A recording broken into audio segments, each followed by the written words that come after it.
Terima kasih kepada PAS kawasan dan juga kepada Putrajaya PAS negeri yang sudi memberi peluang kepada saya untuk bersama-sama pada malam ini berkongsi pandangan tentang keadaan politik dan juga berkongsi harapan sebagaimana yang disebut oleh Ustaz Fauzi. Target kita ataupun matlamat kita pada pilihan negeri pada kali ini ialah untuk menjatuhkan kerajaan Peringkat Pakatan Harapan jadi teraju oleh DAP dan menubuhkan kerajaan yang baru dengan tagline ataupun slogannya ialah try kali. Penang try kali. Ada Melayu, ada orang putih. Dua-dua try itu orang putih. Kali itu bahasa Penang. Penang try kali. Orang Kelantan tak faham. Kecuali orang yang biasa ke utara ni dia faham. Try kali. Kali itu maksudnya tukar lah. Kalau kita Kelantan kali ni alih. Kesok. Dia kata kesok. Isu-isu tentang pelaminan telah dinyatakan oleh yang berbagi Ustaz Fauzi tadi, dan saya percaya tuan-tuan dan puan-puan yang ada di Pulau Pinang ini lebih memahami maklumat yang cukup tentang suasana dan keadaan politik, dan kita agak insya-Allah dengan kesedaran ini kita akan bersama supaya berlaku perubahan di kalangan para pengundi, terutamanya orang Melayu yang merupakan antara kaum besar yang ada di Pulau Pinang ini. Kita PAS sebagaimana pilihan raya yang lepas menyertai pilihan raya ini dengan lambang Perikatan Nasional. Dan kita telah membuktikan melalui pilihan raya yang lepas kita boleh membuat perubahan apabila kita memenangi beberapa kerusi parlimen yang dulunya di luar daripada perhitungan ataupun di luar daripada jangkaan kita. Sebagai contoh yang utama ialah kerusi parlimen Permata Paut dan juga kerusi parlimen Kepala Batas. Dua ini antara kerusi yang pada awalnya dijangka hampir mustahil untuk kita menang. Tetapi dengan kesungguhan kita, dengan keikhlasan kita dan dengan pengorbanan yang dibuat oleh ahli-ahli dan penyokong kita, alhamdulillah Allah Subhanahu Wa Taala telah memberikan kemenangan kepada kita. Dan berasaskan kepada perkembangan yang lepas, bukan hanya di Pulau Pinang, tetapi di seluruh negara, kita merasa yakin dan kita berdoa kepada Allah Subhanahu Wa Taala supaya kebangkitan ini akan berterusan dalam pilihan negeri-negeri, iaitulah 6 negeri yang kita akan hadapi ini, dan akan memberikan suatu perubahan lanskap politik yang besar kepada seluruh negara, terutamanya di Pulau Pinang ini. Walaupun mungkin kita rasa hasrat kita ini sukar, hasrat ini kita besar, tetapi kita yakin kalau kita berusaha dengan bersungguh-sungguh dan kalau kita ikhlas dalam perjuangan ini, Allah Subhanahu Wa Taala akan memberikan pertolongannya. Sebagaimana dinyatakan di dalam Al-Quran, in tansurullaha yansurkum wa yusabbit aqdamakum. Jika sekiranya kamu membela, memperjuangkan agama Allah ini, Allah Subhanahu Wa Taala akan menolong dan membantu kamu, memberikan kemenangan kepada kamu dan meneguhkan pendirian kamu berhadapan dengan cabaran-cabaran dan ujian-ujian. Kalau kita baca di dalam Al-Quran, melihat kepada sirah dan juga sejarah para nabi dan anbiya, ataupun para nabi dan para rasul, kita akan melihat banyak perkara-perkara luar biasa yang berlaku. Walaupun dalam perhitungan manusia biasa, perkara seperti ini hampir mustahil. Sebagai contohnya kita tengok dalam kisah perjuangan Nabi Musa AS. Nabi Musa AS ini berhadapan dengan satu kuasa besar dunia pada waktu itu yang disebut sebagai Firaun. Firaun ini salah seorang pemerintah Mesir. Pemerintah Mesir ini gelarannya Firaun. Nama dia lain. Firaun ni gelaran. Gelaran dia. Jadi pada Firaun pada zaman Nabi Musa ni antara Firaun yang hebat. Firaun yang hebat dan Firaun yang ganas, yang jahat pada waktu itu. Keganasan Firaun ni kita tengok sehingga peringkat kesan daripada mimpi yang beliau perolehi dan ditafsirkan oleh ahli-ahli sihir ataupun tukang-tukang mimpi dia. Dia mengeluarkan perintah supaya dibunuh anak-anak Bani Israel ini. Pada anak-anak Bani Israel ini yang mana lelaki, lahirnya lelaki, budak-budak ini ataupun kanak-kanak ini ataupun bayi ini hendaklah dibunuh. Karena dia takut Bani Israel ini akan melawan dan akan menjatuhkan dia. Tetapi kita tengok dengan izin Tuhan, dengan perancangan Allah Subhanahu Wa Taala, bayi yang ditakuti ini akhirnya dilahirkan. Dan bayi yang ditakuti ini akhirnya bukan setakat dilahirkan, tetapi dipelihara oleh isteri Firaun sendiri dan akhirnya membesar di istana Firaun. Dan bayi inilah akhirnya menjadi Nabi dan Rasul.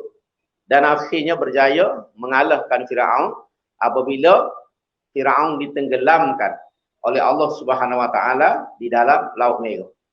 Jadi ini perancangan Allah Subhanahu Wa Taala ini mengatasi usaha dan perancangan manusia. Baik juga dalam kisah-kisah yang lain, kisah Nabi Ibrahim, Nabi Muhammad SAW sendiri, kita melihat kebesaran dan kekuasaan Allah itu. Maka kita yang berada dalam parti Islam yang memperjuangkan agama Allah Subhanahu Wa Taala ini, kita mesti menaruh keyakinan walaupun sukar laluan yang kita ikuti, walaupun besar cabaran yang kita hadapi, walaupun sukar rintangan yang kita tempuhi, tetapi Allah SWT akan membuka laluan kepada kita. Sebagai contoh kita tengok hari ini, pas dalam tempoh beberapa tahun yang ada ini, kita bandingkan dengan 20-30 tahun dahulu. Bagaimana perbezaannya? Kita melihat perubahan-perubahan yang besar.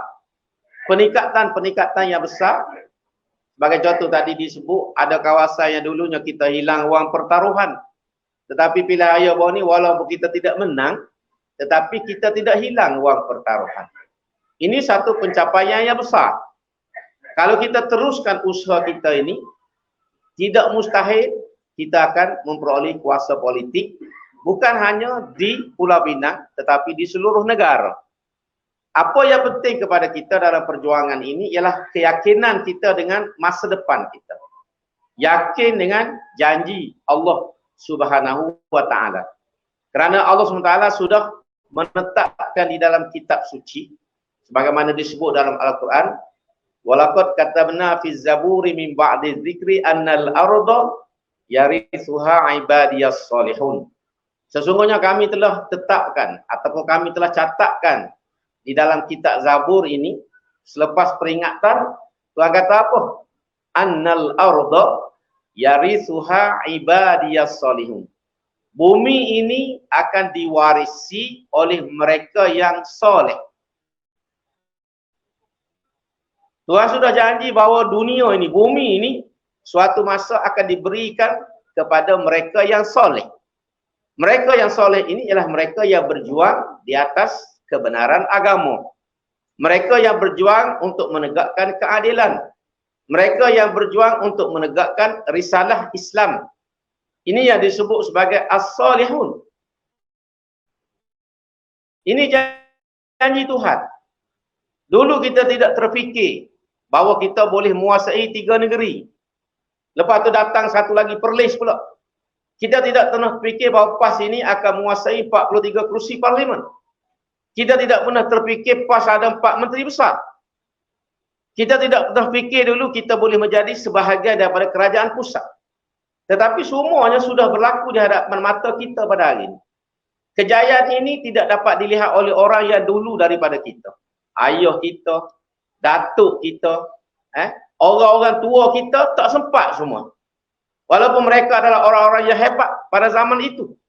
Tetapi kejayaan ini dapat kita rasai dan dapat kita tengok pada zaman kita pada hari ini. Maknanya apa? Maknanya kalau kita terus istiqamah dan kita terus berjuang dengan penuh keyakinan, dengan ketabahan, tidak undur walau apa yang berlaku sekalipun. Walaupun orang kata kita ni macam-macam, gelaran-gelaran, ejekan, penghinaan, apa orang tak kata kepada kita, dikatakan kepada kita. Tapi insya-Allah kita yakin suatu masa, dan saya percaya pilihan raya akan datang ini, pilihan raya negeri, dan lepas ni pilihan raya parlimen, insya-Allah kita akan menjadi kerajaan bukan hanya di Pulau Pinang tetapi juga di seluruh negara. Apa yang penting kepada kita hari ini menyampaikan risalah ini. PAH ini antara sebab tidak boleh berkembang pada masa-masa yang lepas ialah kerana orang tidak faham tentang PAS. Orang tidak faham tentang PAS dan orang tidak mendapat gambaran yang benar tentang PAS. Tetapi apabila kita menguasai Kelantan dan kita membuktikan kemampuan kita mentadbir negeri, kemudian kita menguasai Terengganu, lepas tu kita menguasai Kedah, maka kemampuan kita ini, kebolehan kita ini orang sudah dapat tengok, terutamanya generasi muda. Dulu kita ingat generasi muda ni tidak akan bersama-sama dengan kita. Tetapi pilihan raya baru ni membuktikan hampir semua, kalau kita kata generasi muda ni memberikan sokongan kepada kita atas jenama Perikatan Nasional. Waktu awal pilihan raya baru ni, saya sendiri pun, saya cakap tu terang, merasa ragu. Dalam kiraan saya, 50% saja undi orang muda ni akan dapat kepada kita. Kalau dapat 50% ini kira nasib baik. Tetapi terbukti baru ni, undi ini memang luar biasa. Sebab tu kita boleh menang kawasan yang kita tak jangka menang. Jadi Kelantan sendiri majoritinya memang orang muda kata gila-gila. Bahasa dia majoritinya gila-gila. Lebih daripada 30,000 di luar daripada perhitungan biasa. Ini nak menunjukkan kepada kita nasrun minallah. Nasrun minallah, pertolongan Tuhan. Dan kita yang berjuang Islam ini memang kita memerlukan nasrun minallah, pertolongan daripada Allah. Kita menang ni bukan kerana usaha kita. Kita menang bukan kerana strategi. Kita menang bukan kerana hijau buat kita. Tetapi kita menang ialah kerana keizinan dan kehendak daripada Allah Subhanahu Wa Taala. Ini yang kita kena ingat. Jangan kita rasa sebab kita buat kerja siang malam pagi petang, kita rancang strategi, kita menang. Itu bukan faktor utama. Itu hanya ikhtiar kita. Ikhtiar kita ni tidak boleh menentukan kejayaan kita. Kadang-kadang kita buat ikhtiar bersungguh-sungguh, memenuhi semua kehendak, tapi izin Tuhan tidak berlaku. Macam kita menanam lah. Kalau orang di Kelantan ni tanam, kalau dulu tanam pokok tembakau. Habis cara dah dia buat. Malam tak tidur, pergi suluh. Daun tembakau takut ada ulat. Pukul 2, pukul 3 duduk di kebun lagi dengan bini. Guna torchlight, guna lampu di dahi ni. Dan dia rasa confident, dia dapat hasil yang besar daripada jualan tembakau. 30,000, 35,000. Tapi bila tembakau ni nak masuk elok, turun hujan lebat. Turun hujan lebat, akhirnya tenggelam habis tanaman tembakau itu. Maknanya usaha kita tidak menentukan. Izin Tuhan itu penting.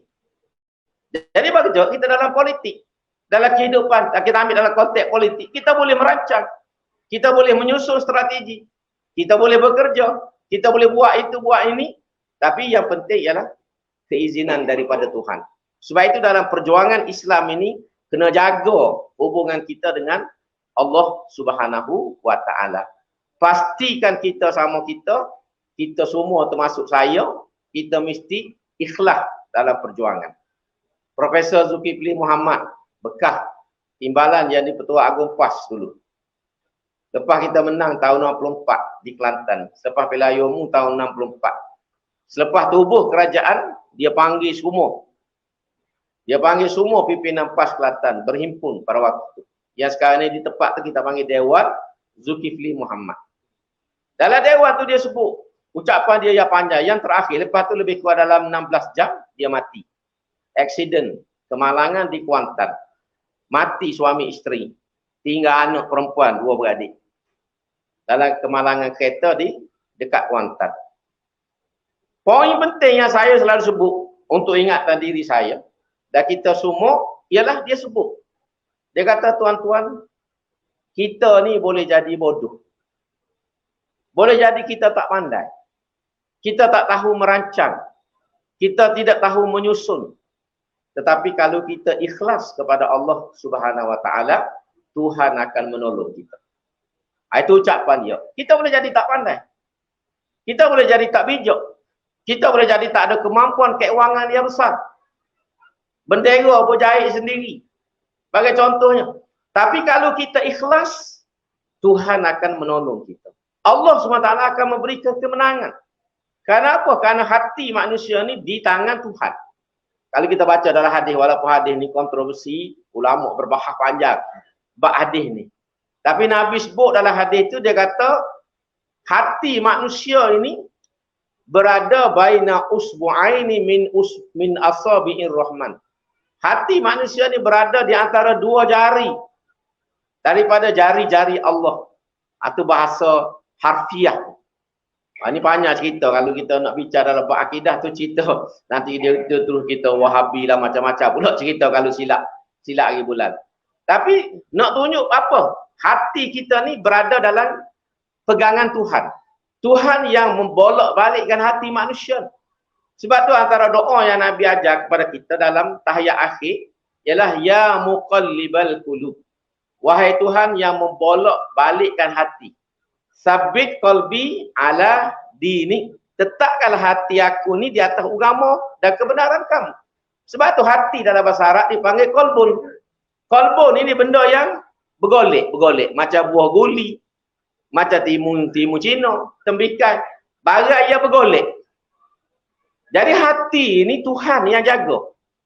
Kalau kita betul-betul buat kerja dengan baik, Tuhan boleh buka hati pengundi ini yang dulunya mungkin mengundi di AP, yang dulu boleh jadi mengundi Barisan Nasional, yang dulu boleh jadi mengundi tahap apa, tapi dengan izin Tuhan mereka boleh datang dan memberi undi kepada kita.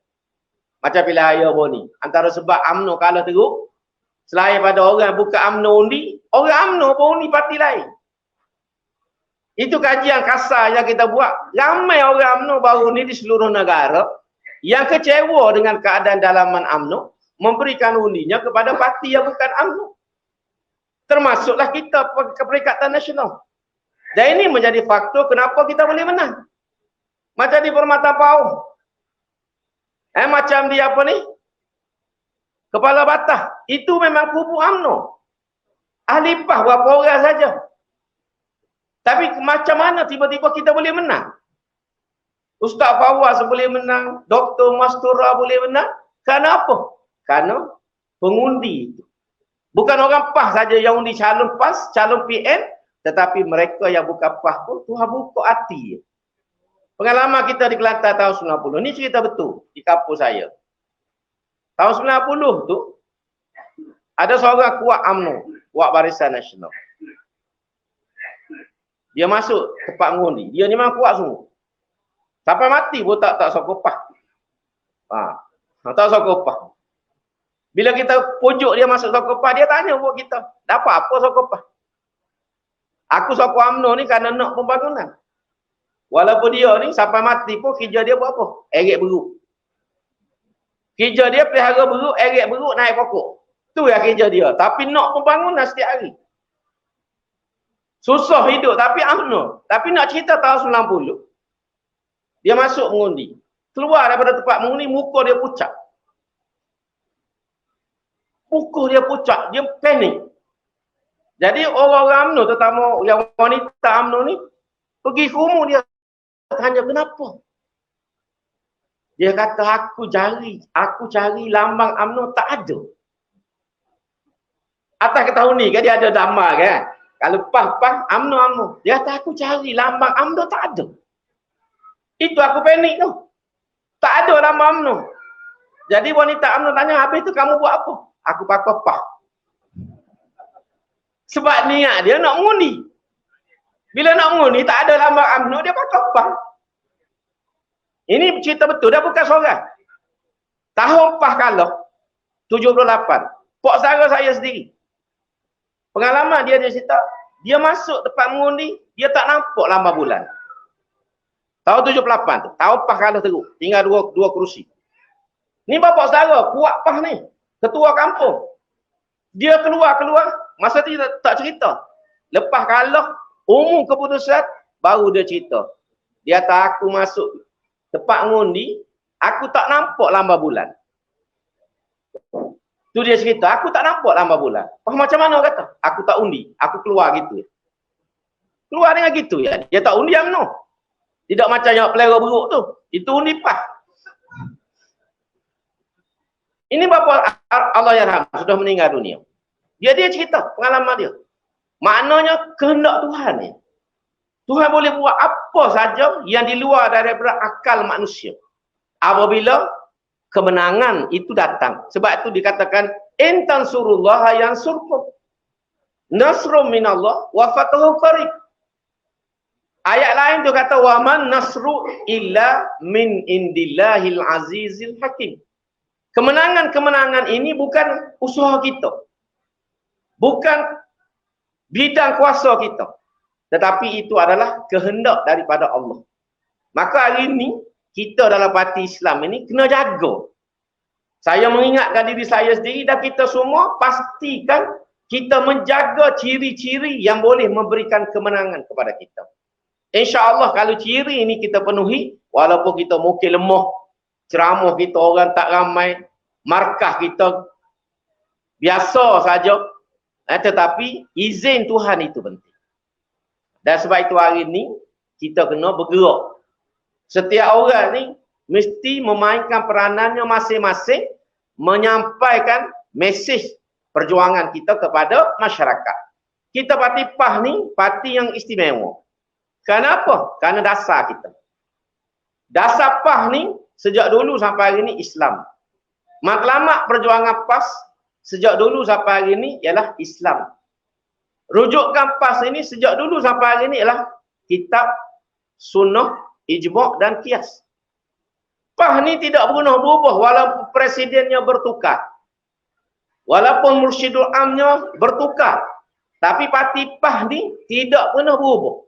Sebab itu kalau ada orang menuduh PAH ni zaman Tunku Nik Aziz tidak sama dengan PAH hari ini mengharuk. Orang ni orang tak reti politik. Orang yang mencari alasan supaya dia boleh keluar daripada PAS. Itu saja. Itu saja. Kenapa kamu keluar PAS? Sebab PAS hari ini tak sama dengan zaman Tunku Nik Aziz. Itu alasan dia. Macam orang cerai bini. Kenapa kamu cerai bini? Dia kata sebab ketiak hangit. Sedangkan sudah jadi bini dia 20 tahun. Selama ini ketiak tu bukankah kamu juga yang hidup? Kenapa selepas 20 tahun baru bau hangit? Itu bahasa mudahnya. Duduk dalam PAS daripada muda, pernah pegang ketua pemuda, pernah pegang jawatan tinggi dalam parti. Tiba-tiba keluar parti alasan parti hari ini tidak sama dengan dulu. Ini orang yang mencari helak, mencari dalih untuk meninggalkan PAS. Jadi kita jangan peduli.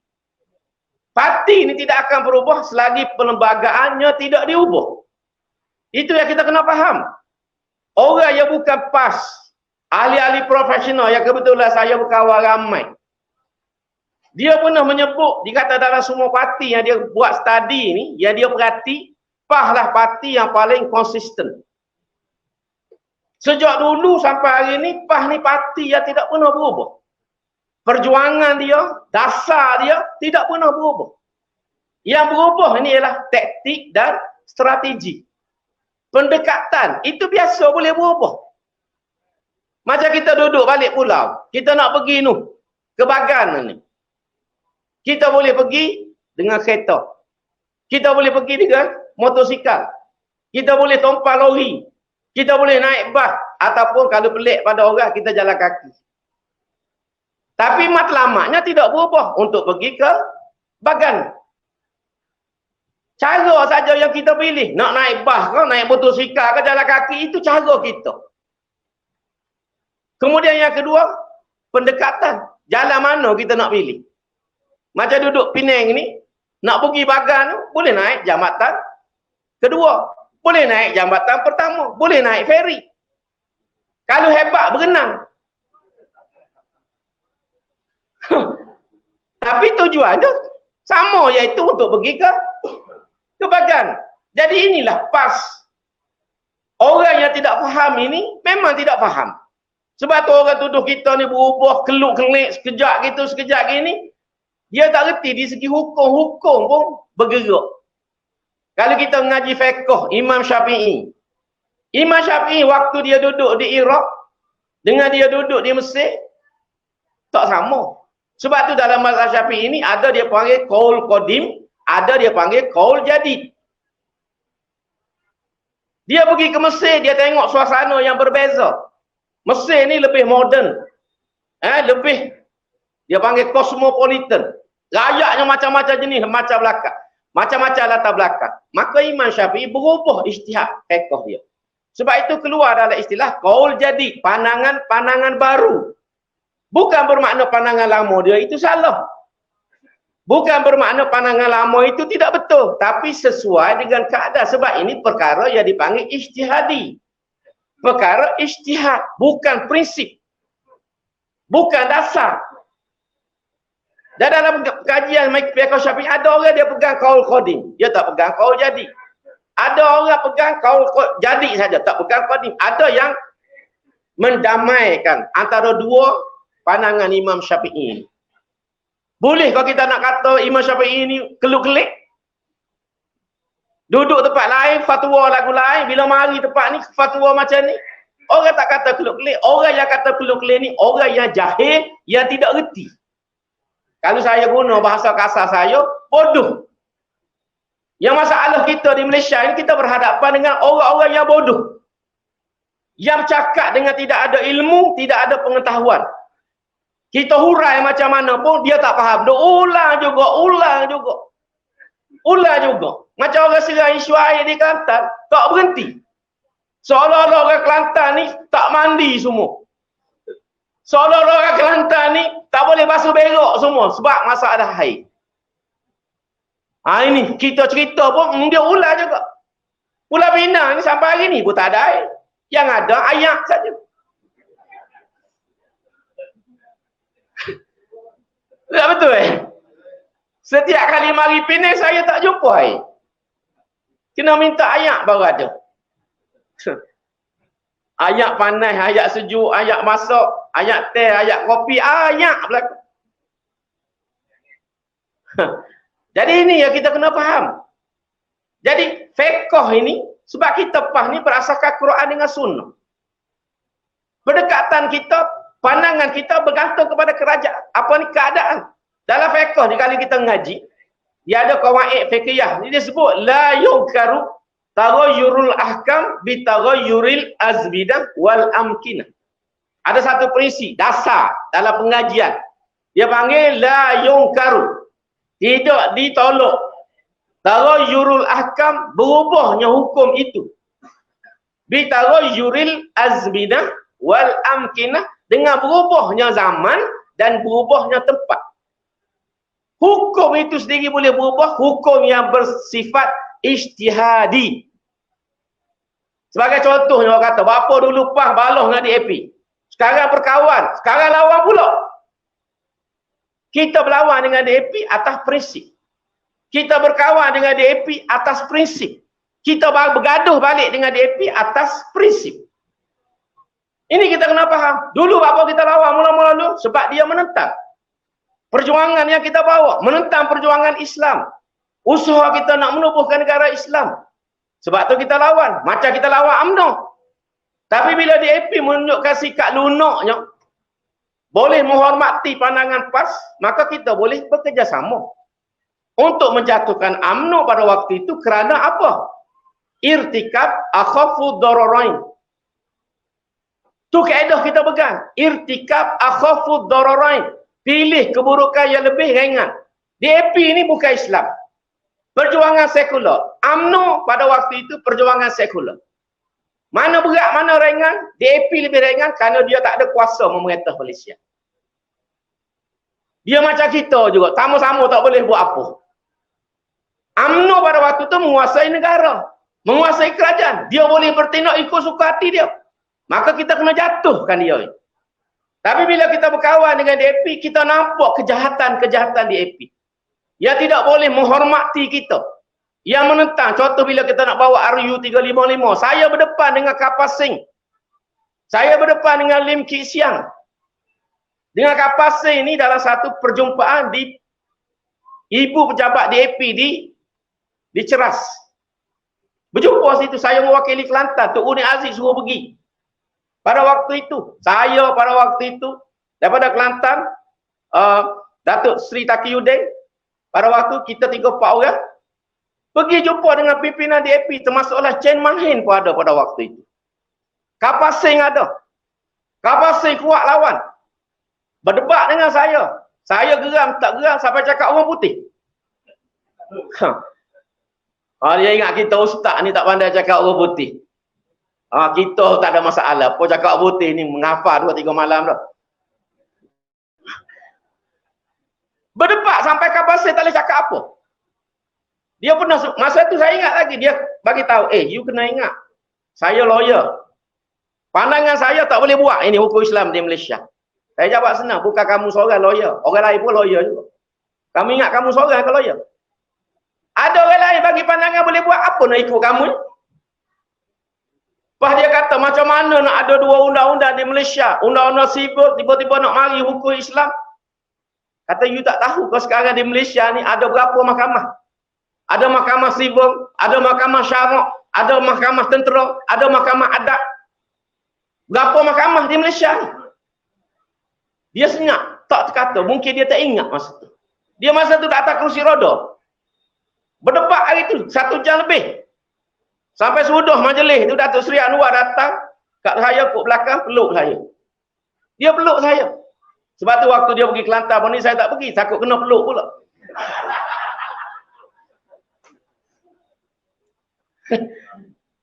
Dia pergi peluk saya ke belakang, dia kata beginilah kami setiap kali bila mesyuarat merah telinga-telinga, dia kata. Dia ada hari tu, dia duduk, dia jadi pengerusi. Saya berdebat macam tu.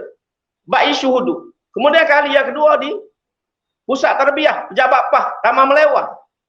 Masa tu bukan Taman Melewah ni, Abang Kena Baru, Jalan Gajah Laut.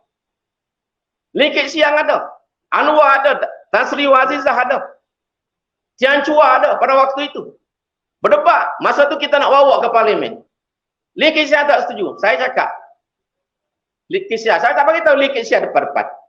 Kamu selalu cakap apa-apa kita nak buat ni mesti mengikut peraturan. Mesti mengikut proses undang-undang. Apa yang kita buat di Kelantan ni semua dah ikut undang-undang. Kita bawa masuk dalam Dewan. Dewan Negeri sudah dulu. Sekarang ni kita nak bawa ke parlimen. Ini proses undang-undang. Kenapa kamu nak sekat? Kalau kamu tak setuju, kamu bahas dalam parlimen. Tapi jangan sekat kita nak bawa rau undang-undang ni ke parlimen. Dalam parlimen bahaslah. Tak setuju pun tak apa. Kami tak ada masalah apa-apa. Tapi biar proses perundangan ini berjalan mengikut prosedur dia. Senyap dia tak jawab apa-apa sampai sudah mesyuarat dia tak cakap. Tu Lim Kit Siang tu. Hak cakap besar dalam surat khabar lah apa. Ini nak cerita kita ni. Pengalaman-pengalaman ni. Dan inilah antara faktor kenapa akhirnya kita pecah dengan DAP. Kerana dia sudah hilang penghormatan kepada dasar. Asalnya kita setuju agree to disagree. Tapi akhirnya inilah berlaku. Jadi ini saya cerita latar belakang kenapa kita sekejap berkawan, sekejap bergaduh, sekejap berkawan. Kerana prinsip. Dengan UMNO pun macam tu juga. Dulu berlawan, lepas tu baik, lepas tu berlawan pula, ada prinsip. Prinsip itu. Kerana pada waktu bila UMNO kalah naik PS, jadi kerajaan, mudarat PS lebih besar pada UMNO. UMNO ni walau samseng, zaman muda tu umur orang, tapi lepas pilihan raya yang dia kalah tahun berapa tu, dia ni ibarat ahli tinju yang sudah kudung tangannya. Apa kita nak takut? Kalau dia tumbuk pun dengan siku tak sakit. Ni siku ni lembek je. Pek-pek kena pun tak sakit. Kita tengok mudarat PN lebih besar, maka kita wujudkan muafakat nasional. Tapi bila UMNO angkuh nak jadi abang besar, nak kerusi yang lebih, tak nak bincang semua sekali, akhir kita kena undur. Kita kena undur dan kita pilih PN. Jadi semua ni ada asas-asas pertimbangan.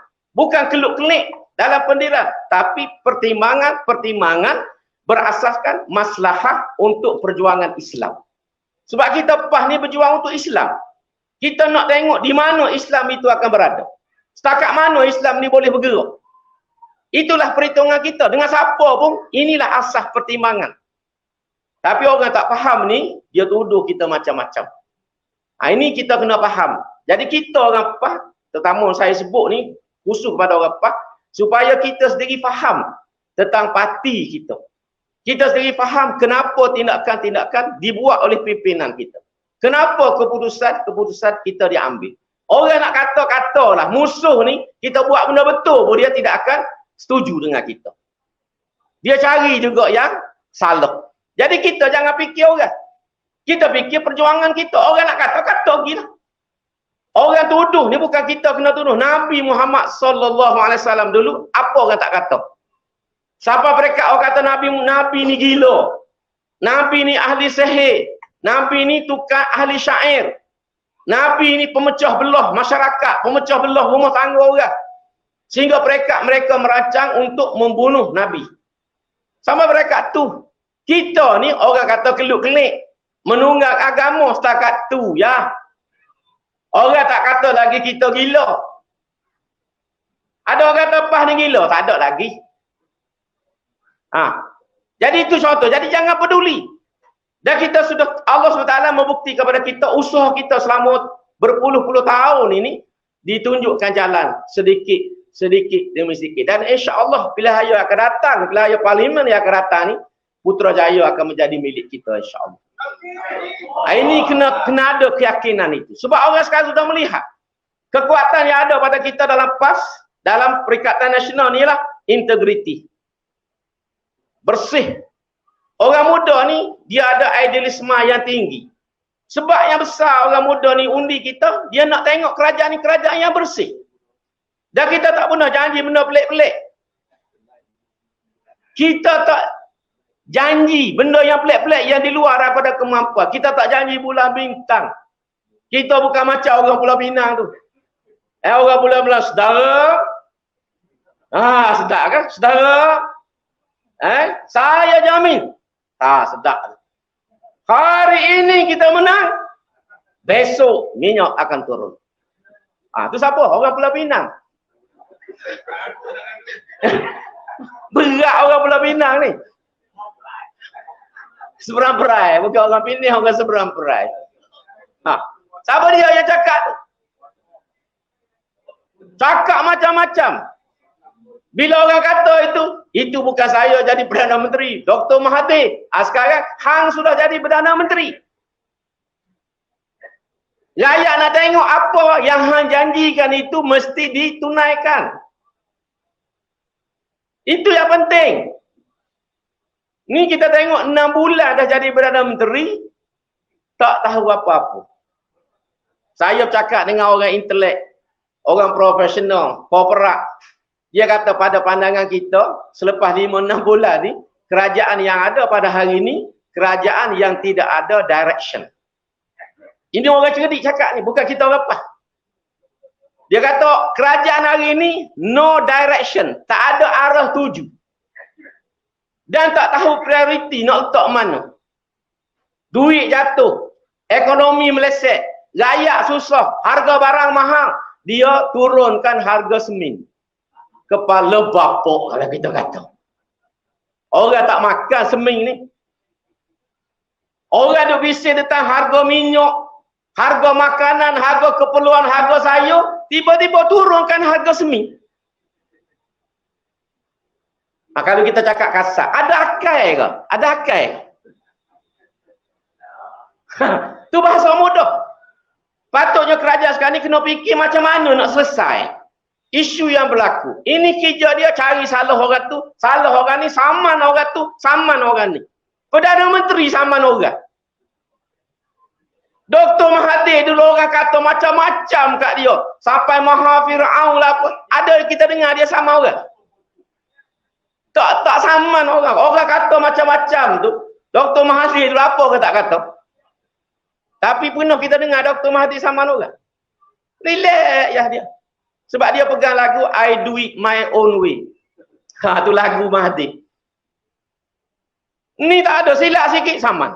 Silap sikit saman. Atas surat warning dan sebagainya. Jadi nampak sangat. Sepatutnya fokus. Kita sendiri pembakar pun bila naik mana-mana kerajaan pun di Malaysia ni, kita sentiasa mengharapkan yang terbaik. Saya secara peribadi naiklah. Walaupun kita tak suka UMNO Barisan pun, tapi kita sebagai rakyat, sebagai orang politik, kita mengharapkan sesuatu yang lebih baik. Kita nak tengok negara kita nak bergerak pada benda yang lebih besar. Itu expectation kita. Waktu Datuk Tun Abdullah Barawi naik dulu, kita ada expectation kita. Bila Datuk Seri Najib naik, kita ada expectation kita. Yang ni pun kerana dia cakap sedap apa semua, nyanyi Nustan boleh, Bengali boleh, semua boleh. Kita pun ada expectation kita. Kita ada expectation. Dia pula latar belakang daripada Presiden Abim. Sepatutnya dia bawa arah tuju negara ini. Tapi hari ini, tak tahu ke mana. Ini masalah yang kita hadapi hari ini. Itu benda. Jadi biarlah tu kita cerita kemudian. Tapi balik pada isu yang pada hari ini, sebab itulah kita mesti membuat perubahan. Kita PAH ni, tadi saya sebut kita ni parti yang paling konsisten berdasarkan kajian yang orang buat. Tak ada parti yang lebih konsisten daripada PAH. Kemudian kalau kita banding dengan parti-parti lain, PAH ni ada wawasan yang jauh. Parti-parti lain ni biasa kalau dia masuk pilihan raya, dia ada manifesto. Tapi manifesto ni biasanya hanya untuk 5 tahun. Tapi kita PAH ni, kita ada wawasan induk negara sejahtera. Dokumen yang kita siapkan menyentuh dasar pendidikan, dasar ekonomi, dasar masyarakat, pentadbiran, keuangan dan sebagainya, yang kita panggil WINS, Wawasan Induk Negara Sejahtera. Plan pembangunan ini, perubahan ini kita letak dalam tempoh 35 tahun. Kalau kita menang, kita mengatakan Malaysia ini yang kita akan buat. 5 tahun yang pertama apa? 5 tahun yang kedua apa? Sehingga 35 tahun untuk menyelesaikan masalah-masalah yang berat di Malaysia. Dalam aspek ekonomi, dalam aspek pendidikan, aspek kemasyarakatan, sosial dan sebagainya. Tak ada parti di Malaysia ni yang ada plan pembangunan menyeluruh yang lekat seperti mana PAH. Tak ada. Memang tak ada. Saya nak cabar malah. Saya tak suka cabar-cabar orang. Tapi boleh buat mali parti lain. Cuba tunjuk. Dia nak mengatakan Malaysia untuk 5 tahun sebelum apa benda dia nak buat. 6 bulan pun tak tahu ke mana. Lagi nak buat apa? Sekurang-kurangnya orang boleh tengok lepas 6 bulan ni perut puncik sikit. Tanda ada hijau lah tu. Ni kalau 6 bulan pun duduk kempeh lagi tukar alif tak makan semua. Kacik Fatimah makan, tapi bini duduk kempeh lagi perut. Maknanya tak jadi hijau lah. Ini contoh hal yang mudah kita cakap. Tapi kita PAH ni ada wawasan induk negara sejahtera untuk 35 tahun. Plan pembangunan. Sebab tu kita yakin kalau kita jadi kerajaan di Putrajaya, menang di Pulau Pinang, mengekalkan 3 negeri ini, menang pula di Negeri Sembilan dan Selangor, kita boleh memerintah dengan baik. Sebab kita dalam PAH ni kita ada dasar yang kukuh, iaitulah dasar Islam. Kawan kita dalam Bersatu ada pengalaman mentadbir negara. Pimpinan-pimpinan Bersatu ni pernah jadi Perdana Menteri, pernah jadi Menteri Besar, pernah jadi Menteri Kabinet, pernah jadi Exco. Kita PAH ada dasar Islam. Kita ada pengalaman merintah Kelantan 30 tahun. Kita merintah Terengganu, kita merintah Kedah, sekarang merintah Perlis. Semua ni kita boleh adunkan, kita boleh gabungkan dan kita yakin kita boleh mentadbir lebih baik pada ini lagi. DAP yang cakap tentang rasuah, serang Najib pada waktu itu. Serang ini, bila dia jadi kerajaan di Pulau Pinang, bekas ketua menteri dia terlibat dengan kes rasuah banglo, terowong. Cakap sedap bukan main. Tuduh UMNO, tuduh barisan terlibat dengan rasuah. makan duit rakyat dan sebagainya. Tiba-tiba bila dia jadi Ketua Menteri Pulau Pinang, ada kes yang banyak. Nasib baik Peguam Negara tarik saja kes. Kes Banglo tu terlepas. Tapi ada lagi kes Terowong. Hari ni pula kerajaan yang ada ni tak peduli tentang 2000 masa depan nelayan. Yang pentingnya nak buat laut, nak tambak pulau. Tambak laut nak buat pulau. Itu yang penting. Nelayan 2000 orang nak makan apa? Sebab tu kita sebagai kerajaan yang berkebajikan, jaga kepentingan rakyat dulu. Nak selesai masalah lalu lintas ni bukan susah sangat. Tidak mesti buat jalan raya. Singapura, dia antara cara dia nak selesaikan masalah lalu lintas di Singapura ialah dia meningkatkan perkhidmatan awam. Kereta api, LRT ditingkatkan sehingga orang rasa lebih senang naik benda ni daripada naik kereta. Lepas tu dia menghadkan jumlah kereta yang boleh masuk ke Singapura. Kereta di Singapura umur 5 tahun saja. Lepas 5 tahun, cukanya berkali ganda. Supaya orang tak pakai banyak kereta dan tak pakai kereta buruk. Ni dah lah jalan sesak, kereta buruk. Lepas mapu, jam habis jalan. Ni cara Singapura buat. Dia tidak buat menyusahkan rakyat macam Pulau Pinang. Banyak cara sebenarnya kalau kita berfikir. Tapi kalau kerajaan ni macam Ustaz Fauzi kata, jaga kepentingan korporat, jaga kepentingan businessman, memang dia tak peduli nelayan boleh bagi apa kat dia. Nelayan boleh diperbodohkan 5 tahun sekali pakai undi.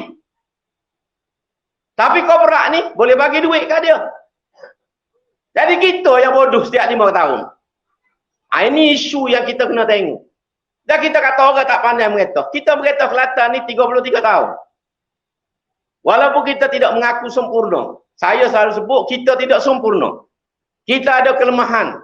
Kita ada kekurangan. Dan boleh jadi kita ada kesilapan sebab kita manusia biasa. Tetapi kita membuktikan dalam tempoh 33 tahun ni, Kelantan ini boleh berdiri. Duit tak banyak. Dinafikan hak. Tapi kita boleh survive. Gaji boleh bayar dengan elok. Allowance boleh bayar. Pembangunan juga boleh berjalan. Nak banding dengan Pulau Pinang, memang tak boleh banding. Tapi orang Kelantan lebih senang hidup daripada orang Pulau Pinang. Minta maaf saya sebut. Sebab barang di Kelantan lebih murah.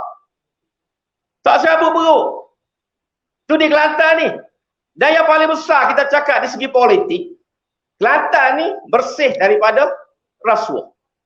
Sebab kalau kita mengaji sains politik, isu besar dalam tabiran mana-mana negara ialah isu integriti. Negara yang hebat, negeri yang hebat ni indeks rasuahnya rendah. Dan kita di Kelantan 33 tahun, Tuhan jaga hati pentadbir. Tuhan jaga hati pimpinan politik dan alhamdulillah tidak ada kes rasuah setakat ini. Ini satu rekod yang besar. Orang yang duk menentang rasuah, jadi ketua menteri 2 penggal, terlibat dengan kes. Kita di Kelantan turun Aziz berapa puluh tahun? 22 tahun. Jadi menteri besar. Tak ada apa-apa.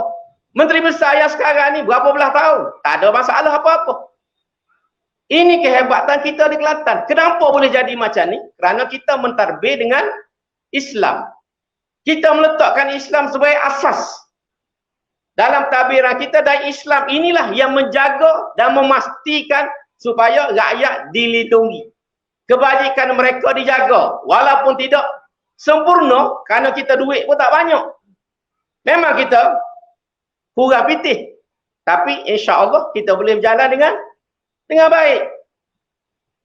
Nak banding pengurusan air Pulau Pinang dapat 2 bilion. Boleh buat empangan Mengkuang. Mengkuang dam tu nilai ada 2 bilion. Kita Kelantan minta 2 bilion, dia bagi 600 juta. Perdana Menteri baru ni datang Pulau Pinang, lulus 10 bilion untuk LRT. Bila Kelantan minta 8 bilion untuk selesai masalah air, kita akan kaji dulu. Kita akan tubuh jawatan kuasa untuk mengkaji dengan terperinci. Cakap nak tolong Melayu. Cakap nak selesai masalah air. Itulah bandingan beza dia. Mana lebih penting isu air dengan LRT? Kenapa LRT Pulau Pinang boleh bagi 10 bilion, 8 bilion Kelantan minta pun tak bagi?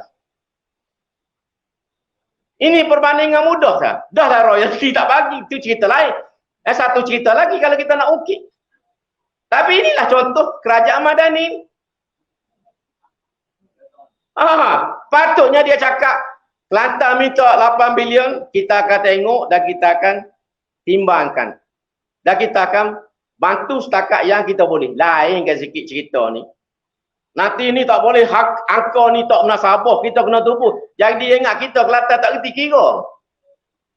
Sampai terpaksa tubuh jatah kuasa lain untuk study. Yang buat kertas apa bukan kita, bukan saya, bukan Menteri Besar. Itu profesional. Engineer yang buat. Orang yang mahir dalam bidang tersebut. Bukan saya yang buat, bukan Menteri Besar yang buat. Kalau saya yang sedia kertas, bolehlah kata nak study dulu. Sebab saya tak reti. Isu-isu yang teknikal. Tapi ini profesional yang buat. Ada tim yang sediakan. Ada rujukan masing-masing. Tapi tengoklah cara dia layan. Ini yang menimbulkan masalah. Jadi sebab tu hari ini yang penting kepada kita, macam dalam konteks Pulau Pinang ni, kita minta supaya rakyat Pulau Pinang beri peluang kepada kita untuk menjadi kerajaan melalui Perikatan Nasional. Dan saya yakin nombor satu sekali kalau kita menang, insya-Allah isu tambakan laut itu kita akan selesaikan. Tapi tidak kata hari ini malah dia akan support, esok selesai. Itu nujung Pak Belalang punya kerja, bukan kerja kita. Tapi kita yakin kalau kita jadi kerajaan, kita akan tengok kes ini. Sebab bagi kami, berdasar pengalaman kita di Kelantan, nasib 2000 nelayan itu lebih penting. Itu yang lebih penting, yang perlu letak dalam kepala kerajaan. Bukan soal pembangunan semata-mata. Bukan kita tolak pembangunan. Tetapi pembangunan ini yang menguntungkan orang ramai, terutamanya rakyat yang susah. Rakyat yang susah ni yang patut kita bela. Sebab mereka tidak ada tempat bergantung. Macam nelayan, dia nak pergi bergantung dengan siapa? Dia nak mengadu dengan siapa? Orang tolak dia main-main. Jadi inilah yang patut utama sebab orang susah, orang miskin ini doanya didengar oleh Allah Subhanahu Wa Taala. Dalam hadis Nabi sebut, kena jaga orang miskin, orang susah dia kata wahal tunsaruna illa bi du'afaikum. Kamu ni Tuhan tolong kata Nabi ialah kerana adanya orang-orang yang lemah, orang yang susah di kalangan kamu. Kerana doa orang miskin, kerana binatang yang hidup dalam tempat itu, maka Tuhan jaga kita. Kalau orang miskin ni kita zalimi, binatang-binatang kita buat zalim, tunggulah bala dan bencana daripada Allah Subhanahu Wa Taala.